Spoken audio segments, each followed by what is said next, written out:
Est-ce que tu es dans la joie? Est-ce que tu es dans la joie? Est-ce que tu peux manifester ta joie? C'est ça ta joie, toi. Qu'il te bénisse, prie l'Éternel, demande à Dieu de te parler. Et le Seigneur ajoute l'explication de ses écritures. Au nom de Jésus-Christ, tu peux prier que tu es ta part. Seigneur, je devoir et grâce, la parole est sacrée, tellement sacrée. Ça peuple, c'est toi qui les as réunis ce soir. Seigneur, tu peux aussi les parler. Arrache la langue humaine, donne la langue divine, donne l'inspiration afin que ces écritures aient la vie et l'impact qu'il faut dans leur vie. Au nom de Jésus-Christ. Amen. Amen. Amen. Depuis un certain temps, je vous parle de mariage et divorce. Je ne suis pas dans la dimension prophétique du mariage. Parce que quand je veux parler dans la dimension prophétique, ou bien par révélation, c'est pour disposer ton esprit, donner beaucoup de joie à ton âme, afin que ton âme s'attache aux choses qui sont spirituelles. Ça sera merveilleux, ça sera très beau. Mais je parle en exhortant, et je parle par doctrine pour toucher ton comportement, pour influencer ton comportement dans un certain domaine de la vie que nous avons. Amen. Le diable n'est pas si idiot que ça. Le diable n'est pas un fouton, n'est pas un alboron. Le diable n'est pas un ignorant. Ah, le diable est aussi intelligent. Il est plus intelligent que Daniel. Selon les Écritures. Il est sage que Salomon. Ah oui. C'est ainsi avant que le diable ne se lance dans un combat. Avant que le diable n'être pas une possible,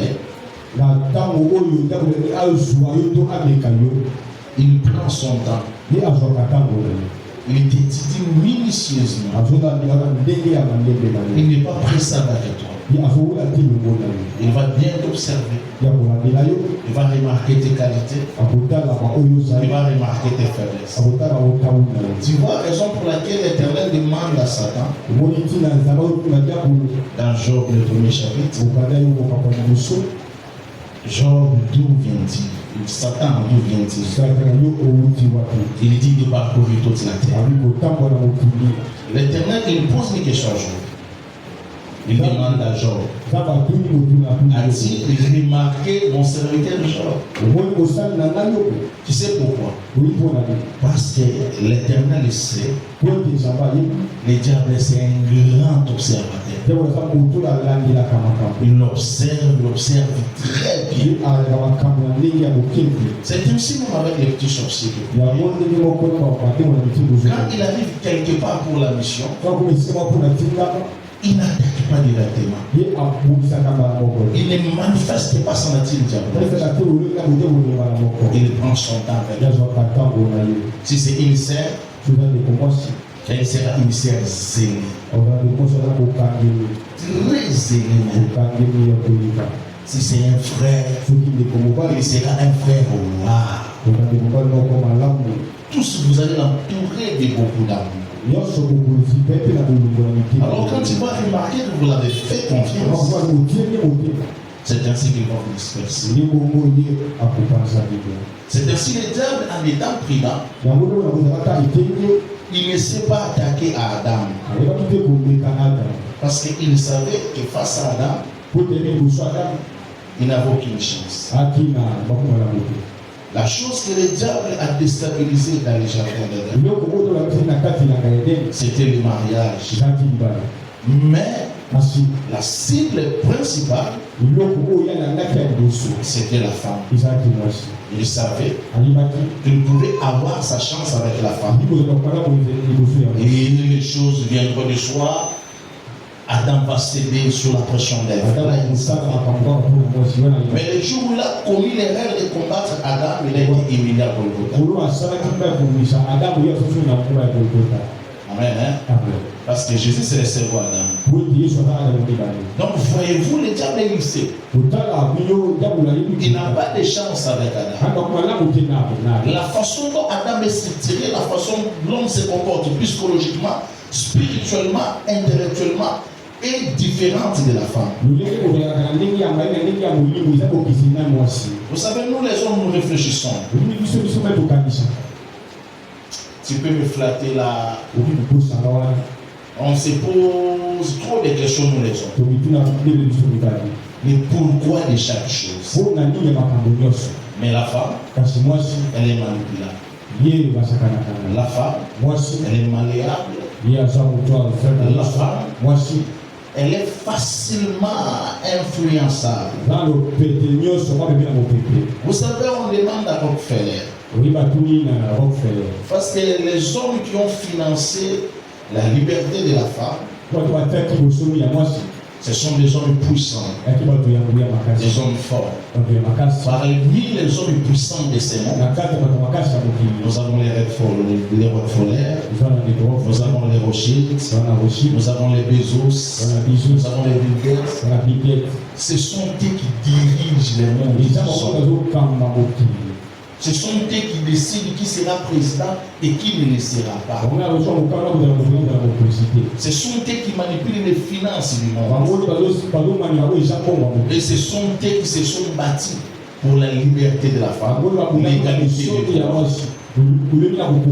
Apparemment, c'est une bonne chose. Mais lorsque tu ouvres l'œil, tu pénètres les pensées, tu verras qu'il n'y a rien de Dieu. Ils ont voulu que la femme soit libre pour déstabiliser l'institut divin qui est le mariage. C'est comme ça que sous d'être ciel, la femme est chef. C'est elle qui décide. Les jours où elle va se réveiller à gauche, elle te chasse de sa maison. Donc là-bas, de l'autre côté, ce ne sont pas les hommes qui chassent les femmes. Comment tu vas la chasser? Elle est protégée par là. C'est elle qui va te chasser. Elle te dit à partir d'aujourd'hui, tu quittes cette maison. Maintenant, dans son plan macabre, de déstabiliser le mariage, parce que je vous ai dit ceci. Le mariage, c'est un cadre de conservation de la race, du prolongement de la race. Disons que l'Éternel a voulu que Adam prolonge et garde sa race par le mariage. Alors le diable est pour déstabiliser Adam. Parce qu'en aucun cas il ne peut déstabiliser lui. Alors il doit déstabiliser les mariages. Alors pour déstabiliser les mariages, il y a des points clés, des points essentiels que le diable manipule. Et c'est dans ce sens-là que nous allons aborder ce soir. Et tu vas comprendre. Le plus beau cadeau que l'Éternel a donné, la chose la plus merveilleuse, c'est la femme. Il n'y a pas de meilleure chose pour nous. Quand les êtres célestes, les anges, observaient Adam et Ève, ils observaient les hommes et leurs femmes et leurs filles. Non. Elohim est injuste. Tu vois qu'ils ont abandonné l'Éternel de gloire. Dans Genèse chapitre 6. Ils ont abandonné l'Éternel de gloire. La Bible déclare les anges ont vu que les filles filles des hommes étaient belles. Tu connais la gloire qui entoure le trône de l'Éternel. Tu connais ce que les anges ont vu de beau au ciel. Mais ils ont préféré abandonner les demeures éternelles. Il dit ceci: les êtres glorieux, ils n'ont pas voulu garder leur gloire. Ils se sont corrompus avec les femmes. C'est-à-dire les dons précieux que l'Éternel avait donnés à l'homme, même les anges ont compris. Et là, la femme a oublié la noter. Amen. Ça va. Amen. Est-ce que tu me reçois? Raison pour laquelle, si la femme n'est pas encadrée, si la femme n'est pas enseignée, si la femme ne retourne pas dans la parole, la société vacille. Les humains vont se mécomporter. Il y aura des scandales sur scandales. Alors parmi les choses que les diables manipulent dans le mariage, il y a la sexualité. Amen. Ce jour-là, je vous avais dit quoi? Le sexe est charmant. Le sexe est envoûtant. Le sexe est séducteur. Alors les diables, ils manipulent. Comment ils manipulent? Je vous ai parlé de plusieurs genres que nous définissons actuellement. Lorsque nous étions encore gamins petits, nous savons qu'il y a déjà le masculin et le féminin. Aujourd'hui, nous n'avons plus déjà. Nous en avons plus de 50. Je vous ai donné quelques exemples. Nous avons les transsexuels, nous avons les bisexuels, nous avons les gays, nous avons les lesbiennes, nous avons. Et ceux qui sont avec les animaux constituent aussi leur genre. Ceux qui veulent se transformer, mais ceux qui se transforment. Il est humain, mais il est allé dépenser l'argent pour devenir riche. Et il boit les coca. On ne le savait pas. Il est là sur cette terre. Et l'autre aussi, il a voulu être comme Satan. Comme on représente le diable, qu'est-ce qu'il a fait? Il est allé, on a coupé son nez, on a allongé ses oreilles, il a des tatouages jusqu'aux dents, et aussi constitue notre genre aussi. Tout ça, c'est pour conduire l'homme vers la perdition. Alors, quelles sont les méthodes que les diables utilisent pour manipuler la sexualité? Le diable sait qu'il y a un secret dans la sexualité que même les diables ne savent pas. Même les anges ne savent pas. C'est que Elohim a mis là-bas. Ça rend fou. Ça m'atteint. Amen. Il y a des façons pour l'homme de goûter la mort.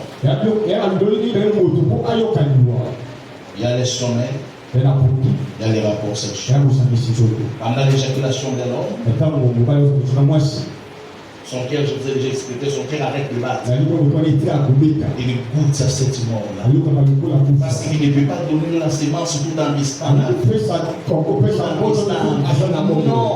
pour donner la vie, il faut mourir. Alors il expérimente cette mort symbolique. Raison pour laquelle nous définissons la femme comme un autel.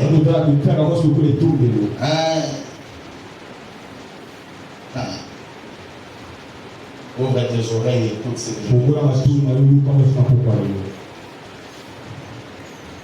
comment il manipule la sexualité dans le foyer?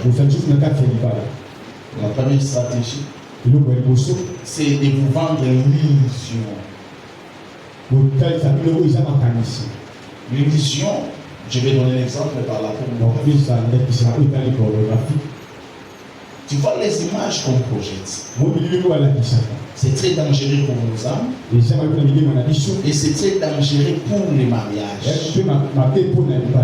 Pourquoi? Est-ce que Dieu est avec moi?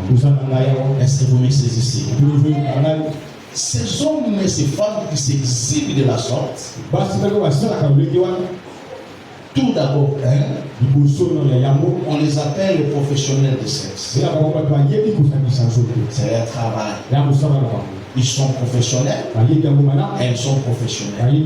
C'est-à-dire ton mari, ton futur mari, ta future épouse, elle n'est pas professionnelle de sexe. Et ils sont professionnels. C'est-à-dire quoi? Tu auras tendance à changer partenaire pour chercher la satisfaction que tu vas là. Et malheureusement,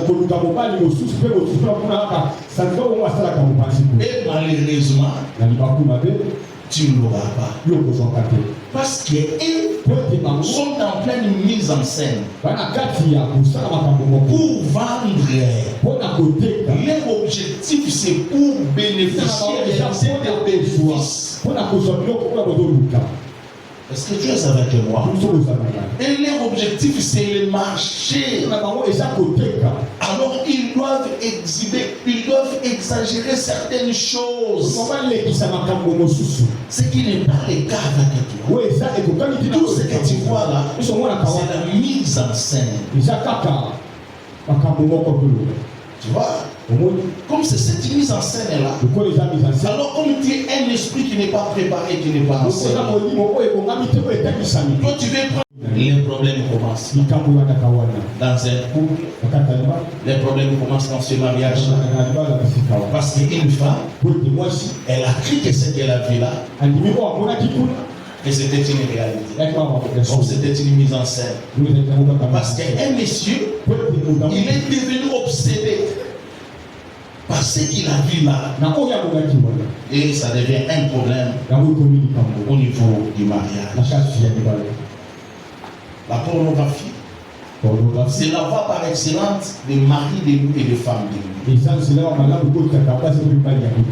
n'y a pas de choses, je vous ai dit, ce jour-là, il n'y a pas de choses qui restent dans le cerveau de l'homme comme des choses à caractère sexuel. Ça reste. Et le cerveau retient ces choses facilement. Et il va lutter toute sa vie avec ça. Il faut des délivrances. Et pour lui être sincère, pour dire à son pasteur, pour dire au frère, je m'étais abonné à la raison pour laquelle ce mari de ces femmes de lui me résiste. Pourquoi?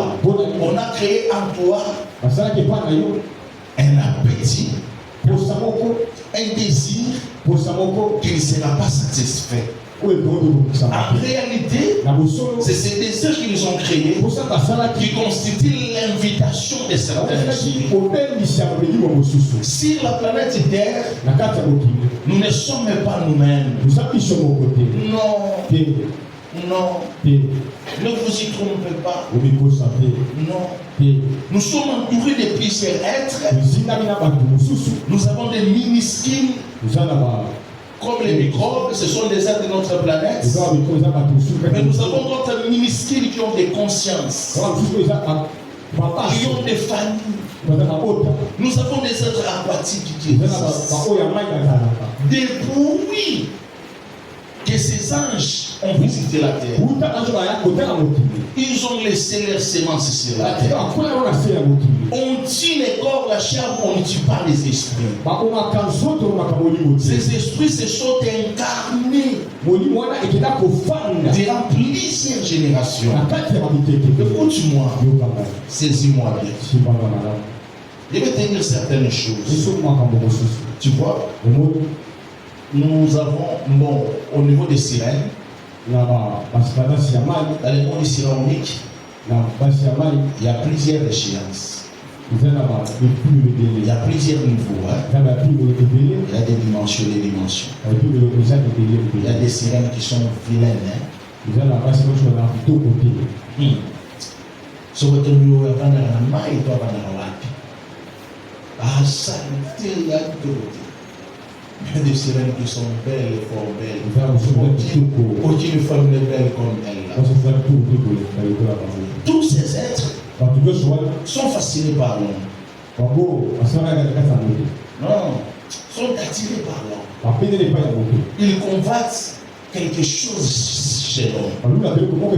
Nous avons aussi le monde des révérends. On est le monde des fantômes. Des hommes et des femmes qui sont morts, mais avant les temps fixés.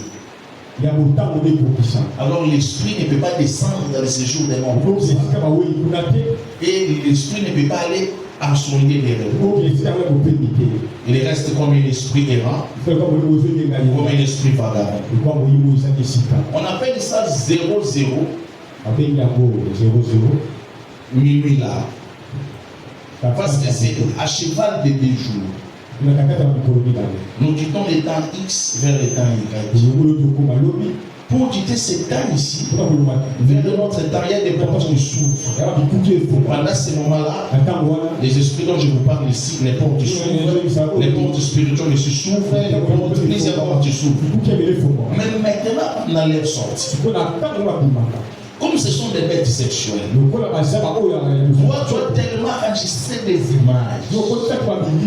Tu as cet appétit-là. Il s'invite. Ça va? Ça va? Faute de temps, je vais un peu me résumer. Je passe à un deuxième point que vous ne tirez pas attention. Tu vois, la plupart des gens qui font des émissions à caractère sexuel, dans vos maisons là, la plupart sont des envoyés du diable. Et aussi, leur objectif est de vendre, de faire la promotion de leurs produits. Maman, ma jeune sœur, mon frère, ma sœur, vous qui êtes mariés là, il y a des choses qu'on ne peut pas enseigner parce que c'est naturel chez l'homme. C'est naturel. Écoute cette église. Ils vous vendent des éléphants.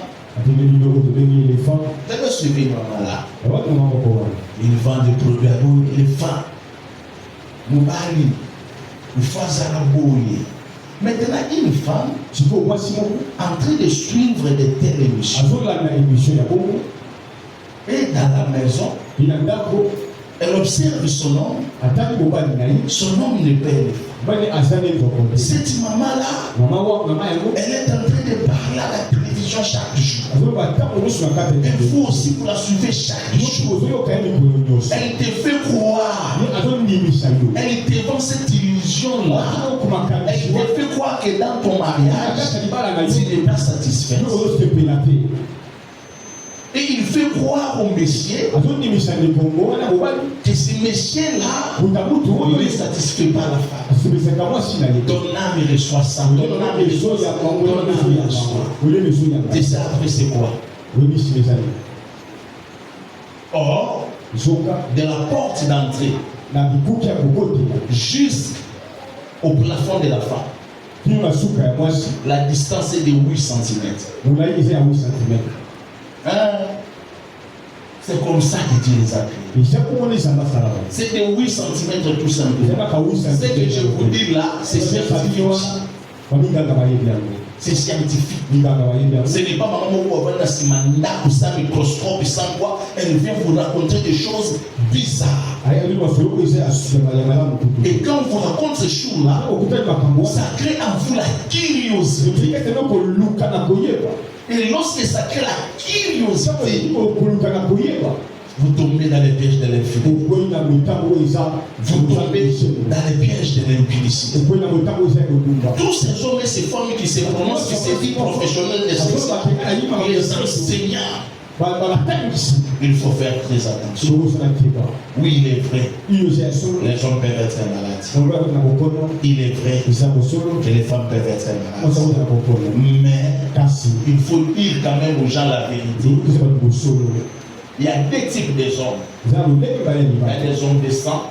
Il y a des hommes de chair. Là, j'en parlerai quand je serai avec les grands jeunes. Ne sois pas complexé. C'est-à-dire que ce n'est pas une distance pour le Watimanweka. Non. Non. Elohim est sage. Elohim est intelligent. Ça va? Est-ce que quelqu'un est avec moi? Donc vous ne pouvez pas jouer avec la sexualité. Oui. Dans la nature, je vous ai enseigné ça. Toutes les femelles vont vers le mal à une certaine période que nous appelons la période des chaleurs. Mais c'est différent de la femme. La Bible déclare, là, nous avons lu, Isaac prie Rebecca. Après ça, la Bible dit, il est mort. Mes jeunes frères, économisez vos forces. Soyez en bonne santé. Soyez en bonne santé. Amen. Il y a une maman dans notre église. Quoi que bientôt nous allons la chasser. Cette femme, elle s'est beaucoup plainte. Elle n'avait pas tort, elle avait raison. C'était 3 mois. 6 mois. Une année. Elle vient se plaindre. Elle parle au frère. Elle parle à son pasteur. Mais il dit papa. Nous aussi dans la tête. Ah, où t'as dit, moi je suis devenu sa petite sœur. Rien ne se passe pas. Nous avons essayé d'appeler les messieurs. Les messieurs trop cordés. On appelle ne peut pas. Vous savez, lorsque nous prions, nous disons à l'Éternel, ne nous soumets pas. On dit quoi? Ne nous soumets pas. Un monsieur qui se comporte comme ça, il soumet sa femme à la tentation. Une femme qui se comporte ainsi, soumet son homme à la tentation. Et ce qui devait arriver arriva. Les messieurs plairaient ici. Plaît, il tape ses genoux. Il y a même si il dit, oh, toi, je t'ai cherché. Je t'ai appelé. Je t'ai conseillé. Tu as refusé, tu ne venais pas. Maintenant, calme-toi. Vous savez, il y a certaines choses. Je vous ai dit ça. Le Seigneur nous a créé de manière différente. Vous en avez monté. Ne donne pas ton corps à n'importe quelle fille. Ne donne pas ton corps à n'importe quel homme. Tu risques de rester son esclave. Il ne va plus sortir de ta tête. Tu partiras avec lui. Et c'est fini. Mais le plus grand problème est difficile. Je regarde les enfants. Qu'est-ce que ces enfants vont devenir? Quel mauvais souvenir. J'ai un autre exemple. On m'invite chez mon ami là. Parce que j'ai des amis qui sont élevés à Andinati. Alors je n'aime pas citer les noms. Il me dit, tu vas dans cette maison, tu es pasteur, tu es mon ami, je vais te dire, cette maman ici. Tu vois, nous avons 3 beaux-fils. Cette femme devient incontrôlable. On ne la touche pas. Puis là, on va le faire. Mais pour plus me dire qu'il est inerte, il me fait part de ses problèmes. Nous produisons des conseils. Je dis, maman, c'est ce que tu fais là. Surtout qu'elle avait commencé aussi à travailler.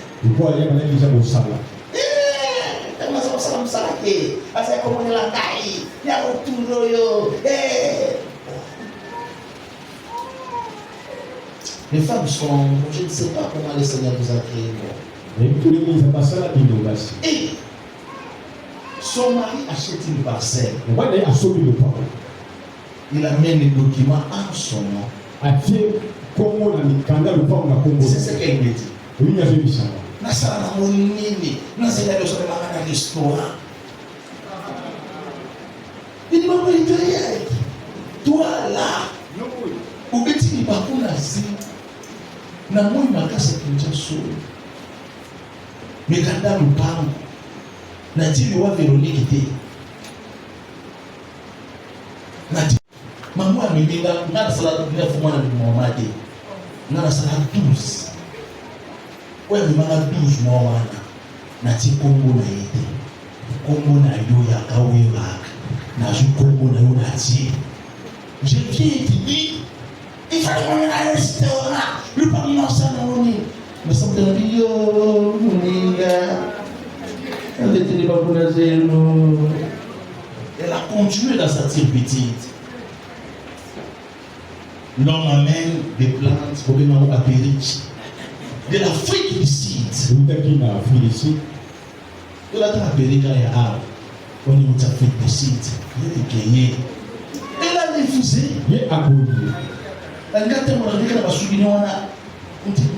C'est quoi ton problème? Jusqu'à ce qu'elle a pris ses valises, personne ne l'a chassée. L'homme va au boulot, l'homme va au travail, il retourne, il trouve la femme qui a tout emballé. Elle sort de ses il m'appelle, il me dit, on va tomber ça pour ça. Quand il a fini dans la cour, je l'ai supplié. Les enfants sont là. Tout ça quand elle peut sauter, il m'a dit non. Maintenant, comme la famille n'aimait pas aussi la femme, qu'est-ce que la famille a fait? La famille a amené une servante.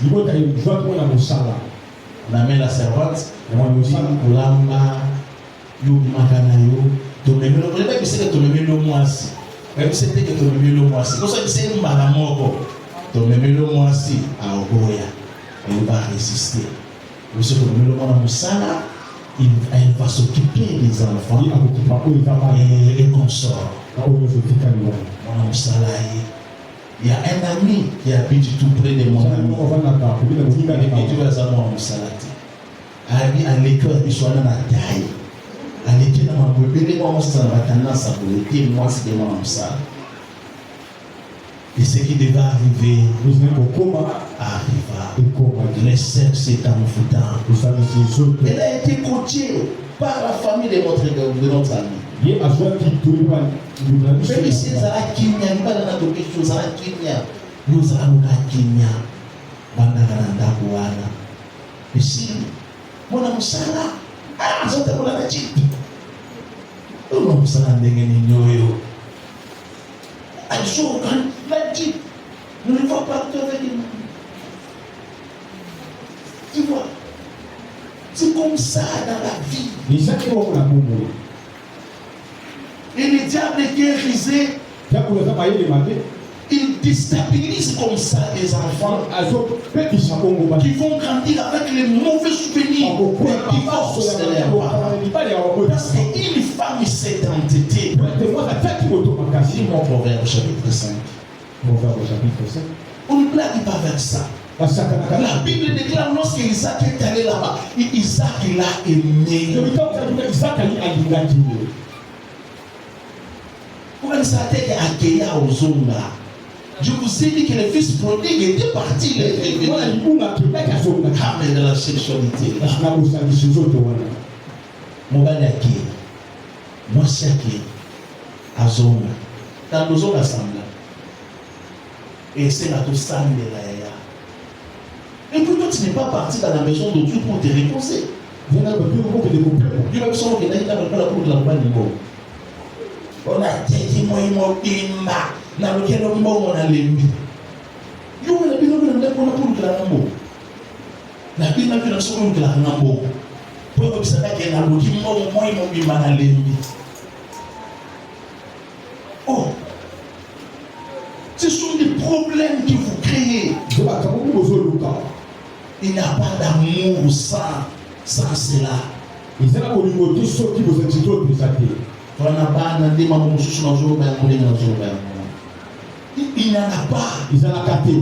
on vous interdit d'aller voir ailleurs parce que tu risques de devenir esclave d'une âme que tu n'as pas aimée.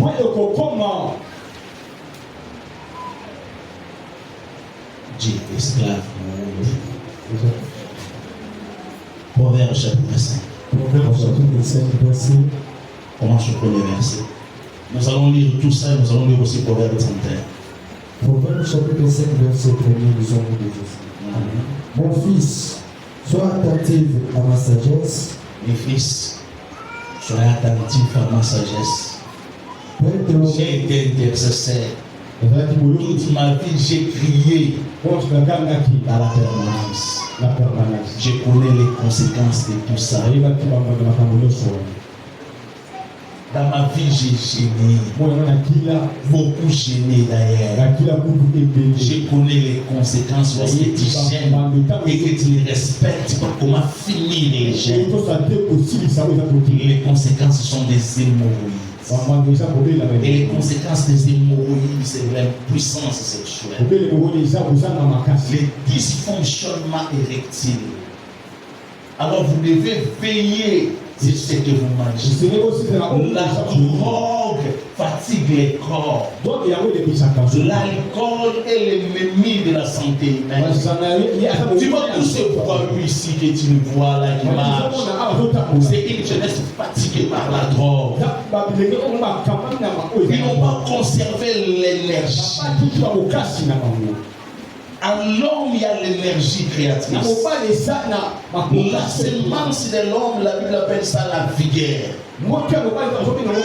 C'est ta vigueur. Les hommes qui ont conservé leur vigueur sont les hommes qui se sont élevés spirituellement. Il y a des portes spirituelles qui s'ouvrent lorsque tu gardes ta vigueur. Parce que les voyages spirituels sont des voyages épuisants. Tu ne peux pas aimer une femme pour la mawa. Elle est laide, ni souminée, ni kossier paille, ma balaka est paille. Au ligne pour la situation où il y a de l'eau, mais c'est que tu deviendras d'année. Sois sûr de toi. L'homme, ce n'est pas son polo. Non. L'homme, ce n'est pas ton pantalon. Ce sont des accessoires. L'homme, c'est autre chose. Tu ne peux pas aller aimer une fiancée comme si on soutient la vie. Moi, je soutiens la vie. Parce que oui, mon ami Kaka. Et mon ami.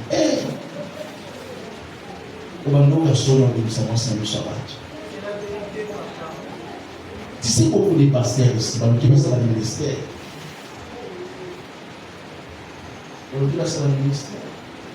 Il faut que tu sois sûr de toi. Mais il y a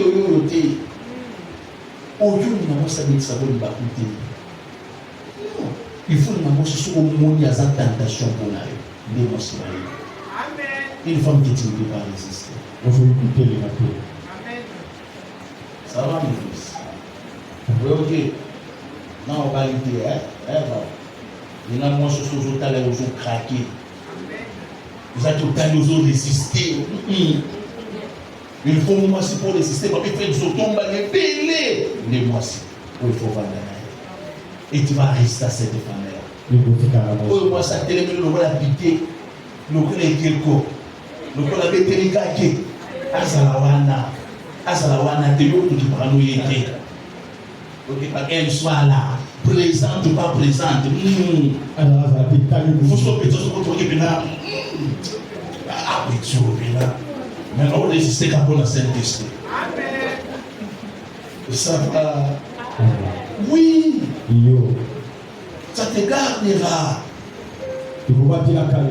Ça te gardera. Les Alatas, si les bénis de mon maître, dans la petite maman passe à moi, car mon père, ça va te garder. Mais oui, moi, c'est comme on est là au foufou. Regarde, tu viens de la foufou, tout le temps besoin de permanence. Non, ce sont des problèmes. Ne tombe jamais amoureux d'une femme qui a été amoureuse de notre parent. Lis d'abord. Proverbe 5. Mon fils, sois attentif à ma sagesse, prête l'oreille à mon intelligence, afin que tu conserves la réflexion. Afin que tu conserves quoi? La réflexion. Très important. Et que tes lèvres gardent la connaissance. Car les lèvres de l'étrangère distillent les miens. Les lèvres de l'étrangère distillent les. Voilà, continue. Et son palais est plus doux que lui. Et son palais est plus doux que lui. Il commence à écrire une femme étrangère. Je vais vous expliquer mes fils. Abraham, il appelle Eliezer. Il dit Eliezer, je vois Isaac. Il est prêt. Eliezer ne trouve pas pour Isaac une femme au milieu des Cananéennes. Elles sont étrangères à ma doctrine. Elles sont étrangères à mon Dieu. Retourne chez nous. Retourne là-bas. Tu iras chercher une femme pour mon fils. Tu ne peux pas épouser une étrangère. C'est étranger. Tu ne peux pas oser. Étrangère à ta doctrine. Étrangère à ton Dieu. Il est inconnu. La femme de la vie ne peut pas demeurer un mystère pour toi. Donc il faut y aller. Elle ne peut pas être une étrangère. Ça va. Je l'ai toujours dit.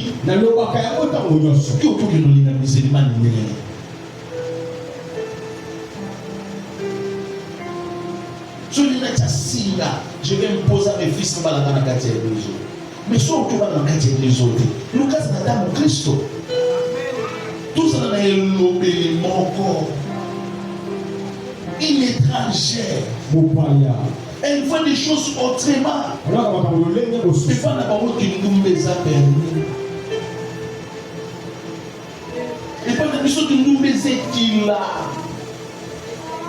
Bango ba na libertinage na bango. Ce qui moi ça li ba la lati. Na mongando lati différence. Étranger aux choses de ton Dieu. Toi tu es frère. Moi je suis comment ça va te devenir nene. Moi c'est pas besoin na mimi kaoule. Na mi so ba tu. Na fête ni na kaputula.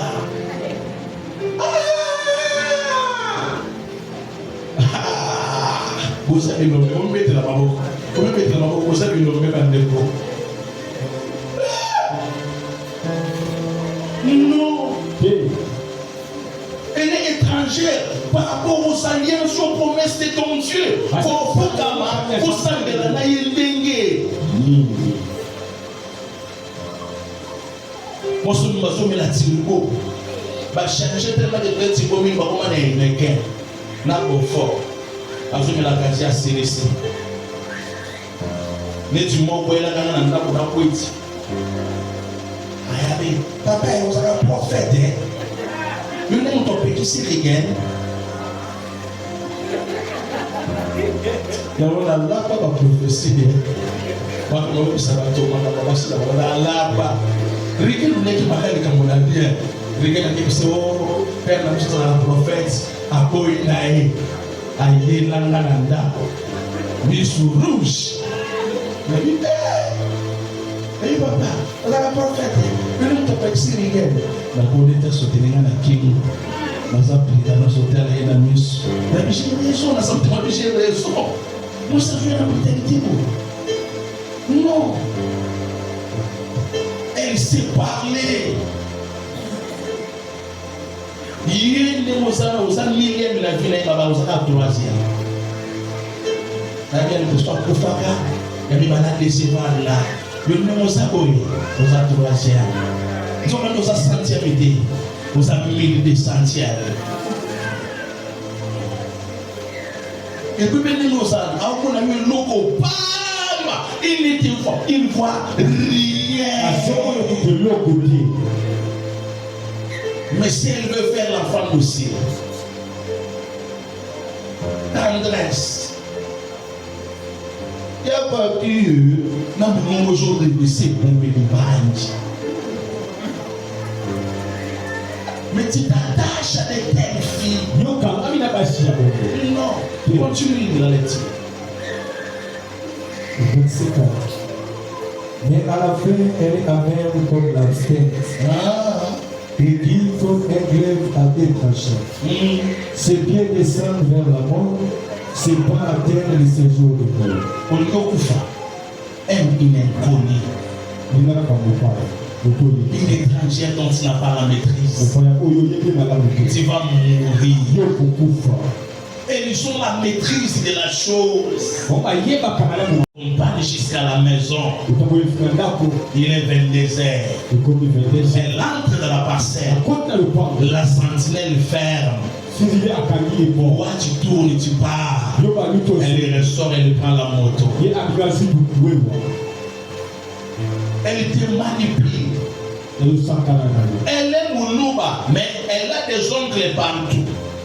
Au côté de mon Équateur, non encore. Au côté de mon Congo, non encore. Au côté de mon Nibou, non encore. Au côté de mon Brazzaville, non encore. Finalement, toi, tu es la fille internationale. Elle est tellement facilement à 0 mètres. Et puis, lorsqu'elle est douce. Elle nous a bazou, évitez que nous soyons dans le mibali. Aussi, les gars, nous parlons, mais il n'y a pas pitié. Babibala Kinshasa. Quand tu es frère à l'église, nous avons des catégories qui viennent sur le mission de l'Église. Donc, toi, tu as une fille là que nous ne maîtrisons pas. Continue avec la lecture. Verset 6. Afin de ne pas considérer le chemin de la vie, elle est errante dans ses voies. Elle est errante, hein? Elle est errante dans ses voies. Bon, quand les prophètes nous parlons de l'errance, c'est autre chose. Elle est errante dans ses voies. Elle n'est pas stable. Tu l'appelles. Sur le téléphone. Allô, vous savez? Ne sais pas nini. Après 30 minutes, vous savez? Après 2 heures de temps, tu appelles. Ne sais pas Noko Bosco. Tu appelles, elle ne décroche pas. Tu insistes. Vous savez? Mais ça peut être ok. Ne m'attendez pas, ma Michou. Tu attends, tu appelles à 18h. Oui, il va quitter.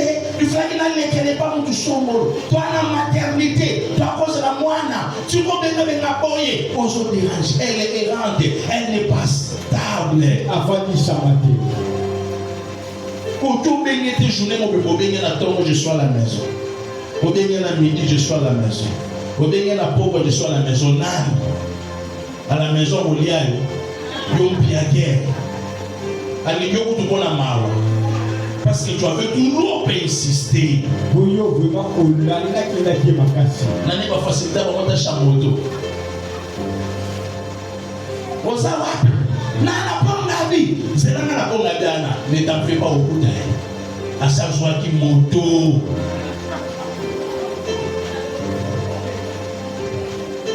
Maintenant tu épouses. Il était telle femme, un tel problème. Tu espères quoi? Tu espères. Le mariage peut détruire quelqu'un. Oui, je connais un ami. Friqué. Il est calme. Il est de l'Est. Le jour où il nous a amené sa proposante,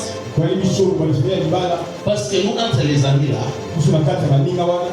si notre ami veut commencer une relation sérieuse avec toi, il t'amène là où nous sommes. Là où nous sommes là, c'est pour que nous apprécions ta façon de te tenir debout, ta façon de parler, tes réactions, ta façon de vivre. Cette fille-là dans la pauvreté extrême. Le jour où nous sommes allés épouser la fille,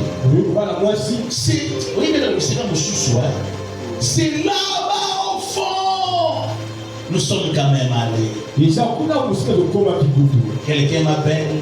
Il m'a dit, mais toi, tu laisses ton ami comme ça. Ton ami commence à entrer à la maison, il est désert. J'ai dit, qui? Il me dit, montre un genou. Il retourne dans la... J'ai dit, qui, lui, là? J'essaie d'interroger. On me dit, non, ce n'est pas de sa faute. La femme, il est étrangère. Il est étrangère, continue. Elle est aimante dans ses voies, elle ne sait où elle va. Elle ne sait où elle va.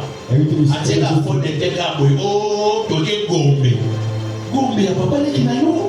Gombe, où est-ce que vous allez? Oh, Toké les Kaka, mon pépé. Non, il n'a pas marché pour aller. On a soit les gars qui ont appelé Mamicho. Mamicho, Toké, bon marché. Où est-ce que Kaka? Où est-ce que vous y? Comme ça, vous partez au marché. Dans le marché, et Bandi. Vous êtes fort. Je vais dire le Seigneur parce que le Seigneur vous a délivré ces choses. Vous avez dit voilà ce que DJ. Ce que DJ a dit que Pascal. Parce que nous avons dit DJ. Il soit prêt aux Zawa. La seconde mot ni yo pe uzawana. Mais l'église, pas ni dans la tête. L'église elle est comme ça. Là-bas. C'est ça la maison de leur papa. C'est chez elle là-bas. Elle se lève à pour marcher. Les voitures, les tubes passent par là. Ma pauvre Nicolo. Chicha, on connaissait Chicha pour les hommes. Mais les filles maintenant sont des champions. Dans Chicha, on est dans la mesa. Wana bendi. La béni si mille kabuli kanan mauvais. Oh Jésus. Que le Seigneur vous épargne de telles filles.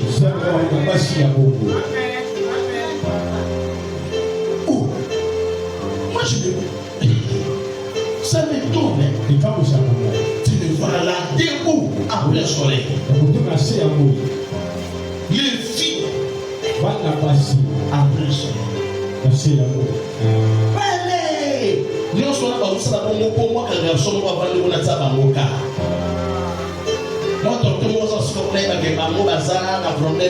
c'est une invitation. Il y a tu peux venir. Non, une telle femme. Toi, tu es encore trop jeune. La femme doit être une bénédiction. Lis, c'est les choses que nous sommes en train de lire. Verset 7. Et maintenant, mes fils, écoutez-moi et ne vous écartez pas des paroles de ma bouche. Éloigne-toi du chemin qui conduit chez elle. Éloigne-toi du chemin qui conduit. Éloigne-toi. Et ne t'approche pas de la porte de sa maison. De peur que tu ne livres ta vigueur à droite des pères qui te livrent, ta vigueur, ce que vous avez là, ce qui vous donne de la joie, la Bible appelle ça une vigueur. Mais la Bible est interdite. Ne donne pas cette vigueur-là à une autre. Attention, parce que cette vigueur-là, c'est ton identité. Cette vigueur-là, c'est toi. Cette vigueur-là, c'est la parole créatrice. Elohim lui parle. Mais Adam et Jacques. C'est que lui fait avec la parole. Adam il le fait avec sa sémence. C'est la vigueur. Pas la vigueur d'une seule génération. La vigueur des générations et des générations. C'est dans cette sémence-là qu'il y a des peuples, qu'il y a des nations, qu'il y a des tribus. Raison pour laquelle l'ange de l'Éternel, quand il parle à Rebecca, il dit à Rebecca, tu es porteuse des nations, tu es porteuse des peuples, tu es porteuse des rois. Qu'est-ce qu'elle portait? La sémence d'Isaac. Ta vigueur à toi. Il dit, continue. Il ne t'approche pas de la porte de sa maison, de peur que tu ne livres ta vigueur à d'autres, et tes années à un homme cruel. Et tes années à qui? À un homme cruel. Tes années à qui? À un homme cruel. Oh, moi je pars chez cette femme aussi. Mais comment je livre mes années à un homme cruel? Parce que tu vois la femme étrangère, elle ne sélectionne pas les balles. Elle prend tout. Et mes fils, peut-être un homme fort est passé par la spiritualité. Un homme élevé dans la spiritualité. Quand il passe auprès d'une fille, je vous ai déjà dit ça, il a la capacité de localiser les hommes qui sont passés par là. Il les fait transformer maintenant cette femme-là, indépendamment d'elle. Elle peut la transformer en un hôtel diabolique, en un hôtel ésotérique. Maintenant, la fille commence à recueillir des semences pour lui. Tu le vois, il est là avec beaucoup d'argent. Il n'est pas jaloux. D'ailleurs, il encourage la fille de sortir avec n'importe quel homme. Après que cette fille va sortir avec les hommes, elle va revenir chez lui. Lorsque la fille revient chez lui, il a la capacité de vous localiser. Il dit quoi? Tu livres quoi? Les années de ta vie. C'est-à-dire quoi? Il y a plusieurs manières de tuer un homme. Je vous ai déjà expliqué ça. On peut te tuer directement. Tout comme je peux arracher 5 ans. Tout comme je peux arracher 3 ans de ta vie. J'ai tué déjà 3 ans de ta vie. Tout ça, c'est possible avec cette femme. Aucune de ta charité. Une prostituée, non. Non, vous savez pourquoi? Garantie. Vous savez, un jour, je vous ai prêché à vos côtés. Je vous ai dit qu'il n'avait pas moi chauffé l'été. Vous vous rappelez, hein? Je vais vous dire pourquoi. Continuez avec la lettre. Verset 10. De peur que les étrangers ne se rassasient de ton pain. De peur que l'étranger ne se rassasie de ton pain. Ne se rassasie de quoi? Et ton bien. Comment cette sexualité ici est liée maintenant au pain? Parce que la femme qui réjouit le cœur de l'homme, l'homme lui donne tout.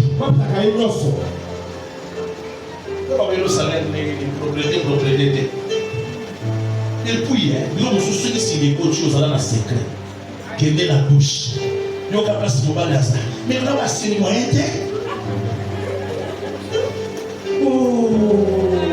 Et puis, il va dans la santé. Je peux mettre à la boue.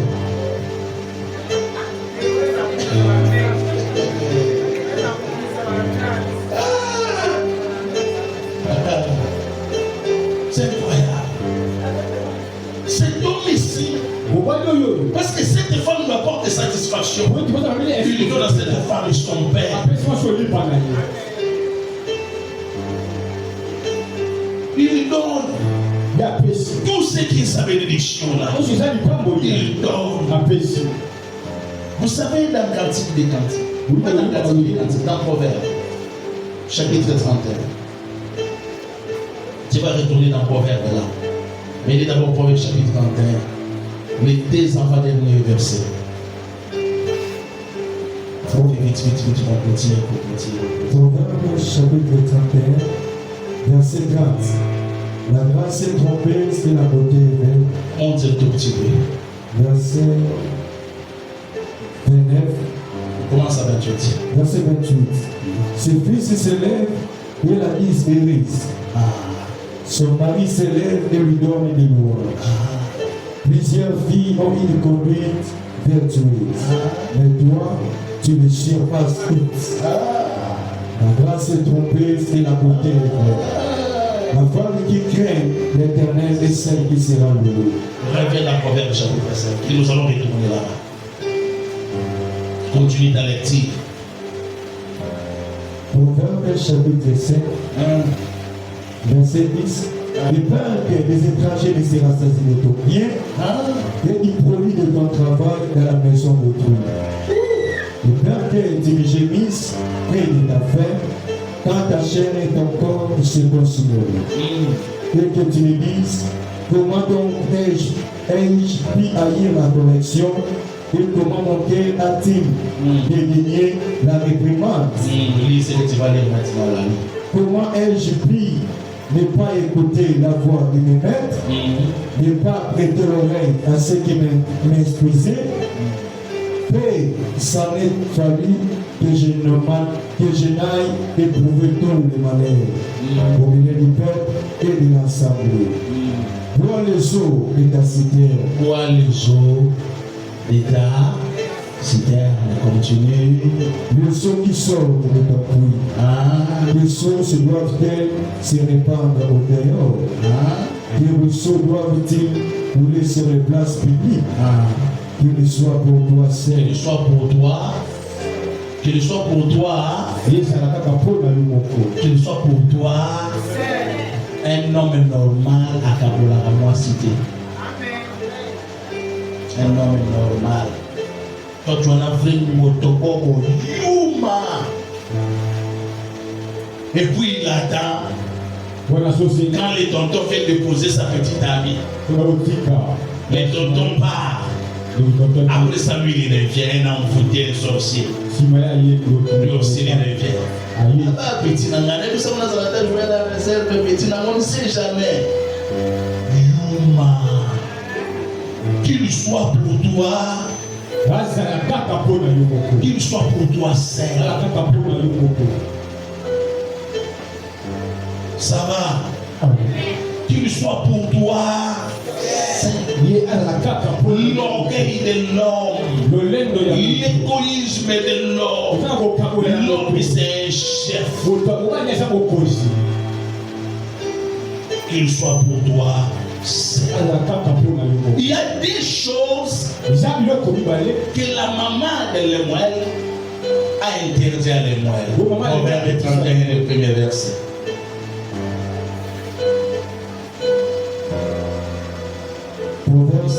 Chapitre 31, verset 1. Parole du roi de Dieu. Sentence par lesquelles sa mère l'instruisit. C'est la maman, mes filles, écoutez-moi. C'est la maman d'un roi. Elle parle à un roi. Que te dirais-je, mon fils? Que te dirais-je, fils de mes entrailles? Que te dirais-je, mon fils, objet de mes vœux? Ne livre pas ta vigueur aux femmes, et te vois à celles qui perdent le roi. Ce n'est point. Ne livre pas ta vigueur aux femmes. La reine mère,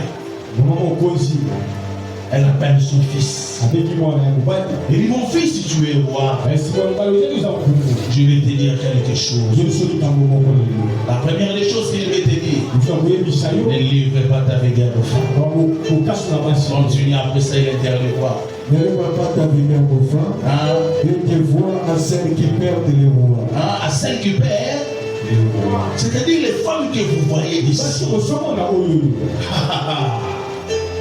Elles sont capables de faire perdre les rois. Si les anges se sont perdus, les rois se sont. Continue. La deuxième interdiction. Nous devons la celle qui parle des rois. Ce n'est point au roi de miel, ce n'est point au roi de boire du vin. Elle interdit à son fils le vin. Pourquoi? Ni au prince de rechercher des liqueurs fortes. Pourquoi? Du père comme vivant, il oublie la loi. Ah, ok. Maintenant, quand elle interdit à les moyens, les moyens retournent à sa maman. Je suis roi. C'est comment si madame n'a pas la clé pour obéir la basse.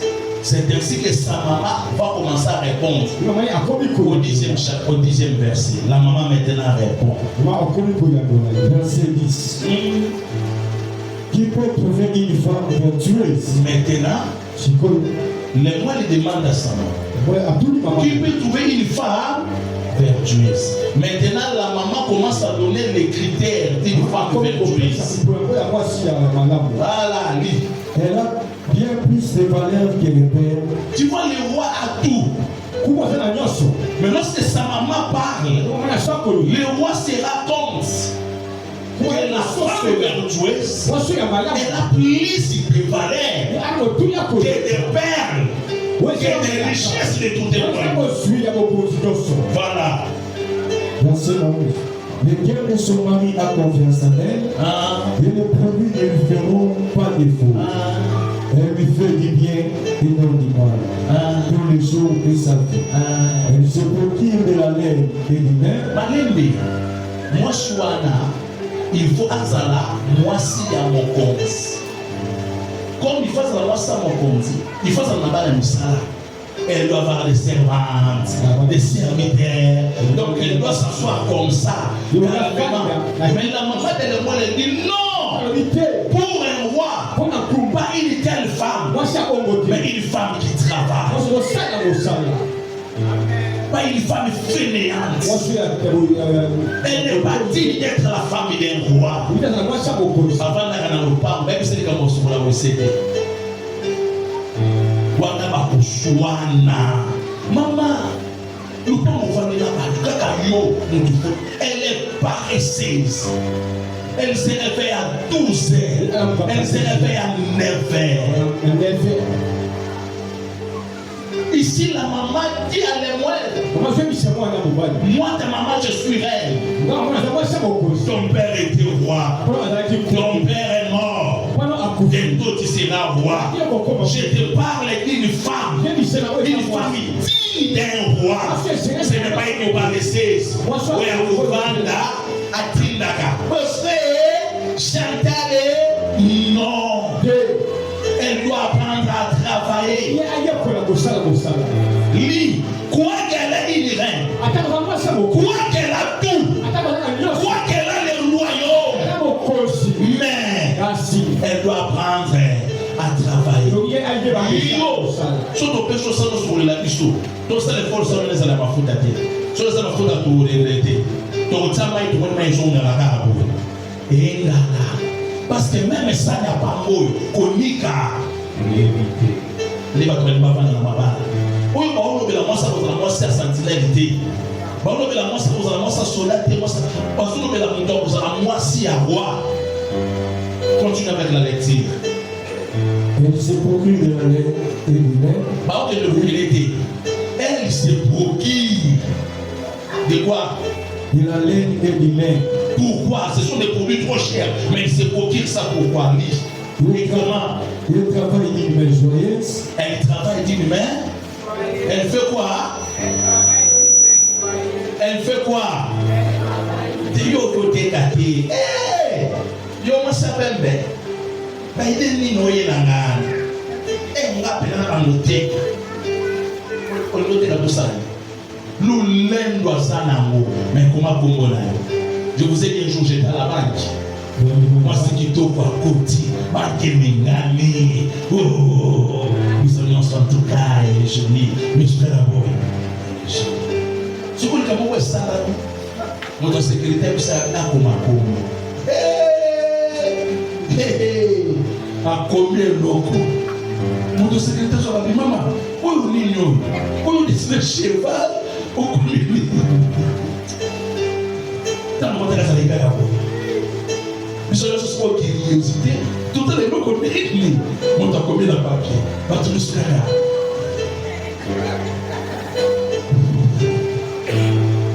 Combo n'a pas dessiné cheval.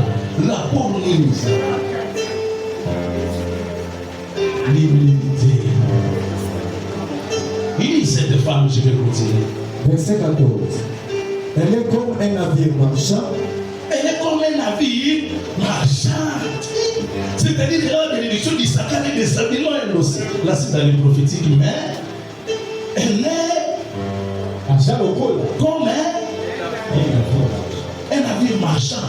C'est-à-dire qu'elle a tout moment mouvement. Elle n'est pas paresseuse. On t'a vendu dans la non. Sur la possibilité, à bon sa chambre. Sur chambre de salon, elle est en mouvement. Elle amène son père de loin. Oh. Elle s'élève lorsqu'il est encore nuit. Yo, moi ça va dépenser. Sur le mobile, là, il y a sur la pauvreté, comment vous pouvez mobile. Attends, là, le matin, elle vient. Eh bien, José, au moins, tu me vois ce qu'il en a gagné ça. Maintenant, José, tu ça, la mal ça. José, n'a pas une tête, n'a pas une négénie. José, ma faute à mon cami Maricona. José, Express. José, Josambo, Azanevoko. Yone Moyewana, donc José, comment vivre la misère. Comment mettre à ma tolo.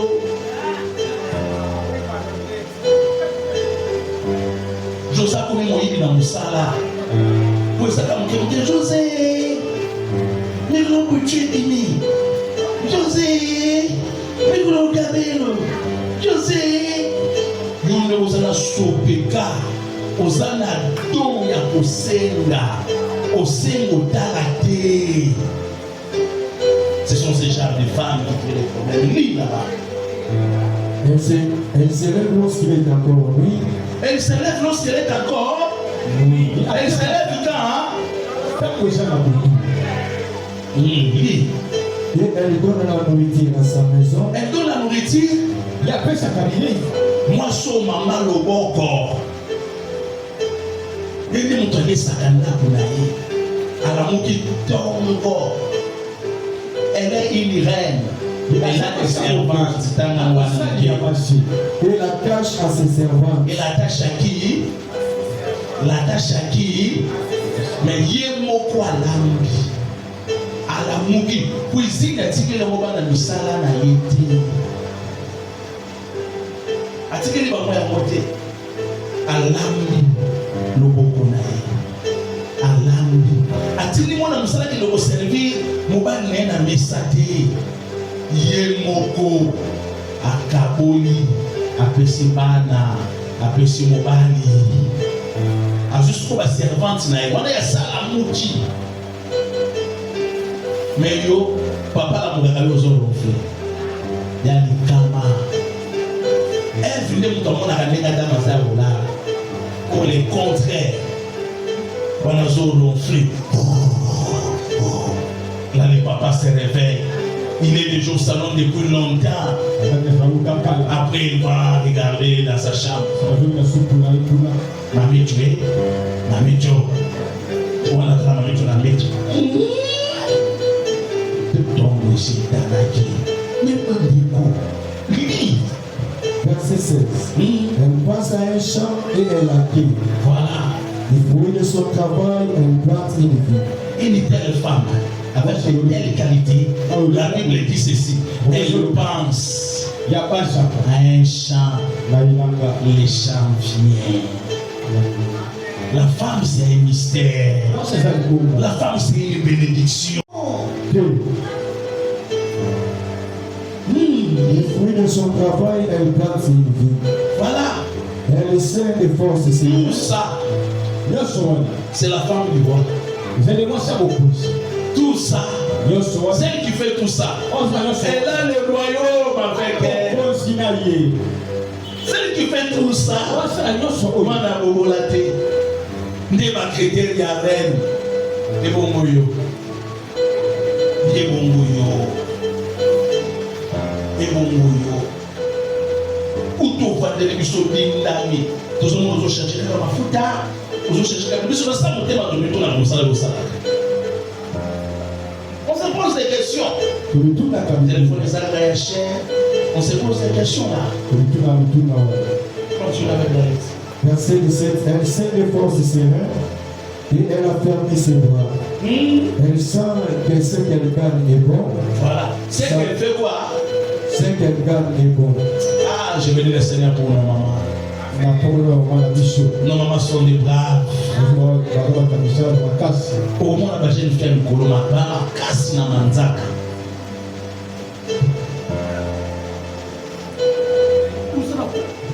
Objectif les amis. Mais nos mamans sont des braves. Nos mamans se réveillent le matin. À Kapal d'Azoteka. Bon mwana bana baotanga. Bon mwana libote zolia. Nzamba zo sunga. Aussi ça ma classe. Mais yo manu la télévision de ça nae. Ça. Azoli n'allait pas couler qui dans l'eau, ça ne va pas venir comme ça. Je vais clôturer. Sa lampe ne s'éteint point pendant la nuit. Quoi? Sa lampe ne s'éteint point pendant la nuit. Oui, je vais expliquer ça le dimanche. Elle met la main à la nuit. Non, elle met la main à la nuit. Elle va au tonga. Elle est au tonga. Ceux qui pantalon, on va le nommer au bouton. Avec des débats d'ailleurs, ils vont faire ça sur pantalon, à son dessus bouton. Ceux qui passent sur moi, on va donner bon yo. Yo. Oh, puis ça dégâts. Au coton et la bas permet la sinasuchi. Le Seigneur est bon. Nous avons fait une chose sur le soleil. Continue la lecture de continue. Elle met la main à la nuit et ses doigts tiennent les fuseaux. Elle étend la main au malheureux. Elle étend la main à l'indigent. Elle étend la main. Kokaba. Kokaba. Yonem tu faut pas payer ça. Yo sopeka. Yonem tu faut payer ça. Si c'est des fois dans la vie, tu vois ton homme là, tu peux l'acheter une chemise. Il faut le lever et là il n'a pas. Une chemise comme ça tu me fais cadeau. Je te fais cadeau. Mais il faut. Ah ça. Non. Non.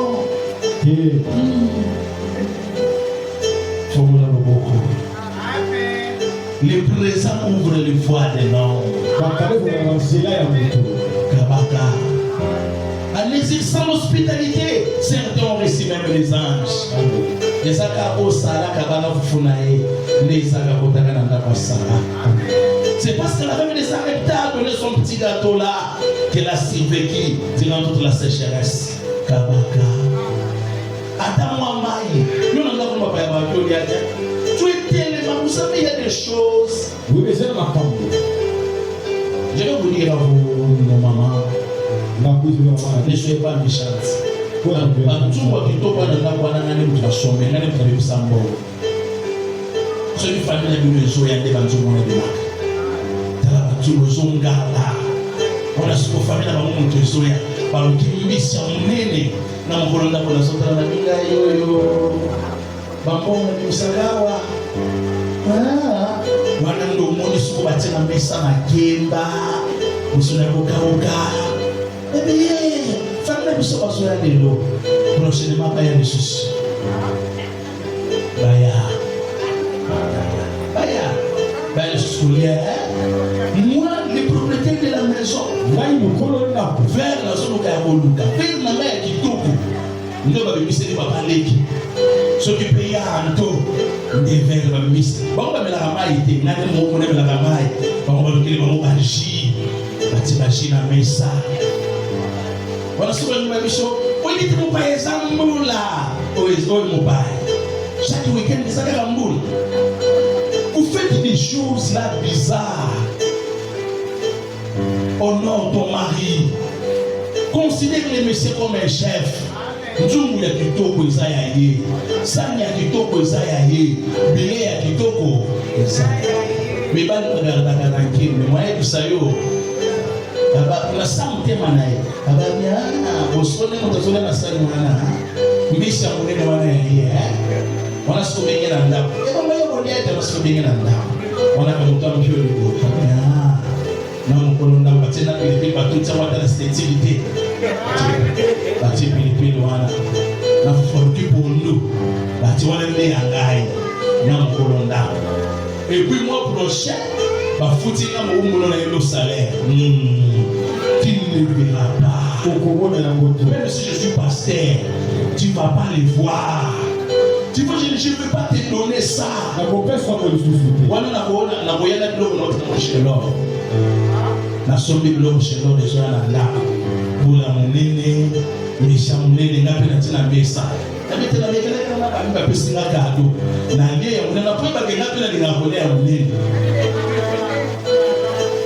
Tu vois, Fongola Loboko, Kabaka, oui, verset 22. Elle ne craint pas la neige pour sa maison, car toute sa maison est vêtue de cramoisi. Là, c'est très prophétique, Kita. Elle s'est fait de couverture, elle a des vêtements de fer. Verset 25. Elle est revêtue de force et de gloire, et elle se rit de l'avenir. Verset 26. Elle ouvre la bouche avec de sagesse. Elle ouvre la bouche avec quoi? Ah, dis ça, tu vois, c'est intéressant ça. Elle ouvre sa bouche avec. Elle ouvre sa bouche avec. Mais yo, maman. Kita. On a besoin de ça, on a besoin de ça, côté batomi tout kabakenda gâté. Côté pour que notre âme fasse la montée dans la patience pour le monde qu'on a besoin d'avoir pas. On va la sommer le pont à Tongo. Ana le pont la commune à Kinshasa wana. Tiens la ligne voilà, permet la 24. Ana ligne voilà, on va la sommer le pont à Tongo étage. Nous doit ça locataire wana totanga na bango. Amudia deveni ba mona Tongo. Ati maboko na loketo. Ababi Bobby manano hawa. Akisoma ukitaka msabitano na fenêtre. Wana tibu. Abia auto so futi na kote na ko sera no musala. Moto so babo tata na soma le pambote. Pauvre ya ba pauvre. Asali na mundo moni pembe mo ya kaji. Pembe ya kaji. Posso me levar no pão tendo gay. Tu que não no cara de pau foi. Mama, mapeka. Somos fomos no novo tu bagani quelle impolitesse. Mon colo azate mon azate. Quand elle parle avec dédain, écoute, je vais te dire. Mon ton matissa la gare na metu ya Abraham ezaka nzambete. C'était Sarah. Peu toi qui sait que na metu ana c'est lui qui t'élève, il peut t'humilier. On suit pas, on n'est pas miliki, on ne parle pas de n'importe quelle manière. Elle ouvre sa bouche avec sagesse. Il commence à dire dans le bien mot. Et que Tonga, et que Poma, puis que Pelissa, réponse au son n'a pas chango. Et que Mema, mais il y a un moment où on a beaucoup. Ah, ça va Gillette, ça va on a pété la politesse. Il y a un aussi le apprécier des choses importantes dans leur vie pour que la coupe en mon côté. Mon père Zoloba, il y a une idée, et Yinda. Et c'est que nous avons posé une balai à Pimba on a dans le parc à Kanye Bouta. Batanga mibali batanga yo apeni mobali le batabisha mibali mobali lobi ngai batabisi ya mibali oya okota so na kati ya ndako ye nde moto akomi kogene na kati ya baeglise 40 jours azosenga mobali yo ozosenga mobali mpona mobali no azali olingi tosala miracle mobali no azali na jour oya bato bazwa difficulté koloba oyo oloba nini otokanga monoko na yo te otokwana kimia te tu ne peux pas te taire moto azoloba na za papa bana na yo moto azoloba na se confiance na kati ebele mitolaki mutya solo ya se porter garant nakendo ya famille na bino abangi te a se porter garant alaki so kombo na ye ndotre na balaba lozofina Odi Roger continue na kosokola yo ta kusafisha Roger ta kusafisha si manamo Roger ke ayo na passer na meni église li ba de so yake ikuye na mungu makosa na yango wana elle ouvre sa bouche avec sagesse et c'est belle chose au moins que sur le bel balakanda balakini amen. Donc, pour ça, je vais continuer dimanche. Que Dieu vous bénisse. Nous allons parler.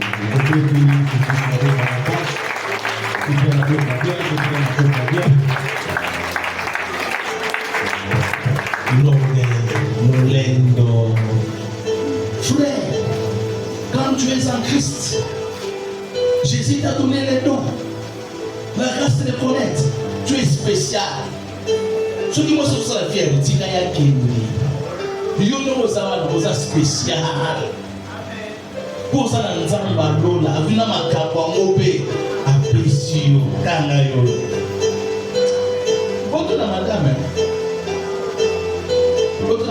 lola bela ngana ke na mwana zo ngala kasi na so kenda fondese mama kende akoti avion akel kumbashi akafondese mitoso na telefone jana bali musala petina oh, mon nengeri ni soko koya kayo. Soko koya te. Malgré que la montagne m'a dit. Parce que je suis un homme spécial. Non, tu es mon ensemble. Vous êtes mon ensemble, vous êtes sur moi. Au milieu du temps. Mon ensemble, mon ennemi. Nous l'endons. Ma sœur, soko yi ensemble la vie, tu deviens spécial. Tu deviens spécial.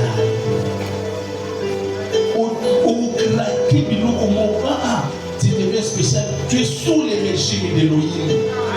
Moi, tu es spécial. Donc, il nous faut aussi de la mort de cela à Pamba Pamba. Tu es un pagano. Toi, parce que tu as pensé à l'éternel, tu es spécial. Je vais les dire. Sambela. Nous pouvons aller témoigner pour Sanzambe. Atsabatwa bien. Nous pouvons pas les jouer dans le